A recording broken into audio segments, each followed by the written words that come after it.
are you today, ma'am? Magandang hapon sa inyo lahat, mga kababayan ko dito sa Duterte Street sa Hague. Okay ako today and madami kami napag-usapan.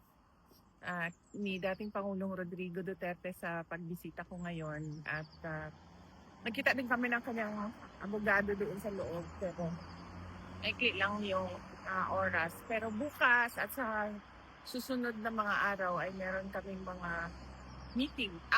Meron ako mga meeting na kasama kanya legal. Ma'am, kamusta po si dating Pangulo today? Okay siya today. Nag-snacks kami habang nagkukwentuhan. Napag-usapan niyo ba, ma'am, yung desisyon ng ICC Pretrial Chamber 1? Hindi. Kasi bawal sa akin ang mag-discuss sa kanya tungkol sa kaso niya. Ang pinag-usapan namin ay yung mga aksidente sa dagat.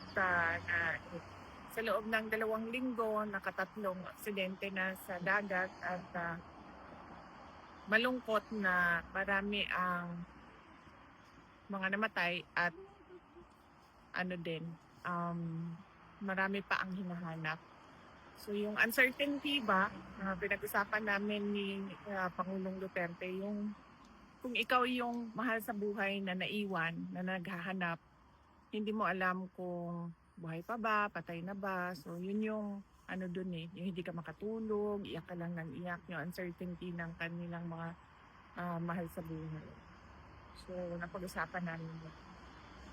VP Inday, what is your reaction doon sa nakakabahala na development na ambush attempt kay Mayor Ampatuan na ginamitan pa talaga, ma'am, ng RPG launcher?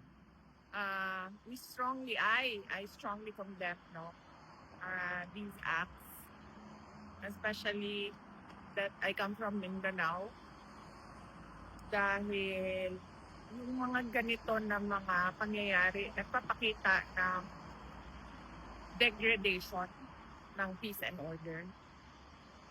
Hindi siya napapansin ko sa mga otoridad, parang life goes on, normal lang na meron kang nakikitang RPG sa gitna ng daan, in broad daylight. Hindi yan normal at hindi yan dapat pinapalampas. Dapat merong malalim na investigasyon. Kahit pa man sabihin natin na namatay yung mga nag-ambush, dapat merong malalim na investigasyon na paano nangyari ito at paano nagkakaroon ng RPG ang mga, siguro sabihin na natin, civilian. Kasi hindi naman talaga yun mga uniformed personnel. VP Inday, just to conclude this short interview, is there something you want to convey to the Filipino people, especially those who have become victims of the unfortunate occurrences of accidents sa waters, ma'am, yung mga pamilya? Oo. Unang-una, nakikiramay tayo sa lahat ng mga pamilya ng namatayan dahil sa mga iba't ibang aksidente sa dagat. Pangalawa ay nagdadasal tayo na sana yung mga nawawala ay mahanap sila na buhay.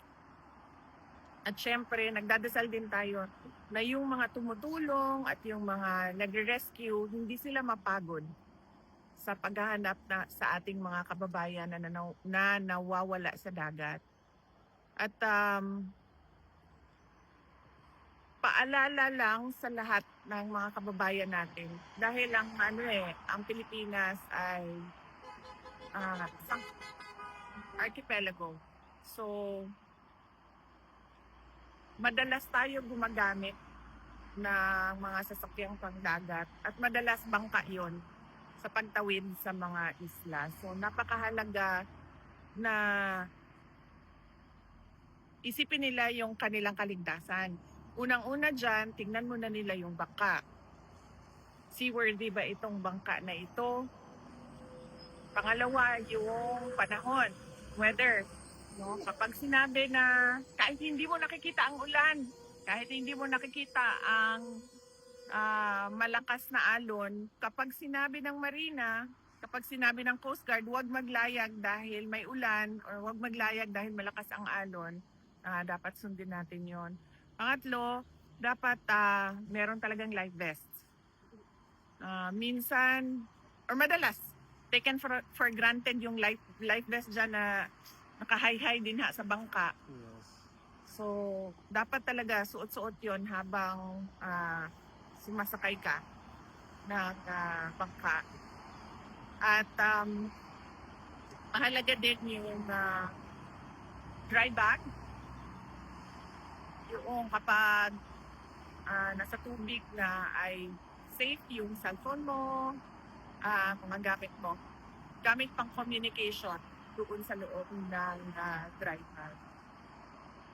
Tapos, kapag delikado yung biyahe or delikado yung ruta or delikado yung lugar na yon sa pagbabiyahe sa dagat, huwag na lang dalhin yung mga bata.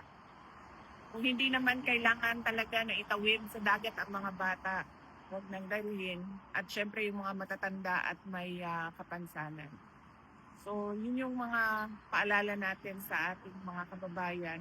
Lalong-lalo na paparating na ang summer ngayong March. Madami na ang magbabakasyon at tatawid ng dagat at maliligo ng dagat. Kailangan ulit-ulitin nila ang mga paalala para sa kanilang kaligtasan sa dagat. Maraming salamat po, VP Inday. Mabuhay po kayo. Maraming salamat sa inyo, mga kababayan namin, sa inyong pagpapakita ng suporta kay dating Pangulong Rodrigo Duterte dito sa detention unit ng ICC. At syempre, lalong-lalo na ngayong araw na ito dahil hindi maganda yung balita sa kanyang kaso at nandito kayo para magbigay ng moral support sa kanya. At sigurado ako na may kwento yon ng abogado niya na pumasok ngayon doon si Atty. Thank you, VP. Thank you!